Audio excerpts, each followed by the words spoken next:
तब जब हम हरिहर हरिहर साग देखे नी ना, तब तब हमके अपन बियाहे से पहले वाला जब मेहंदी के फंक्शन होला उ हमके याद आ जाला। जब हमार फंक्शन होत रहे मेहंदी के, तो ओमे हम इतना नचले रहनी, इतना गईले रहनी, हाई गाना पर नचले रहनी कि मेहंदी है रचने वाली, हाथों में गहरी लाली, नई खुशियाँ मिलने वाली हैं। तब बताए तनी खुशियाँ तो कोनो नहीं मिलल, खाली हमके गम मिलल। आज जब हम नाचत रहनी, गावत रहनी ना गाना पर, तो हमार दोनों दीदी लोग होने खड़ा होके तिरछे हमके देख के बड़ी हंसत रहे लोग। तो हम वो समय सोची ना कि लागता कि हम नीमन नाचत तानी तो हमसे जरत आलो ई लोग, यही से हंसत आलो। लेकिन ना, वो से ना हंसत रहे लोग।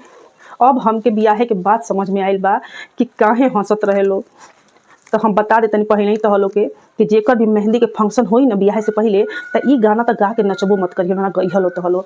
आ जौने स्पीड से हमरे घर के लोग जाड़ा के दिन में हई साग पात खाता ना, मन तो करता कि ये लोग के कुली जानी के बांध के आ खेते में एके संगे छोड़ी आई जाइत लो, चर लीत लो आ चर के चुपचाप से घरे चली जाइत लो।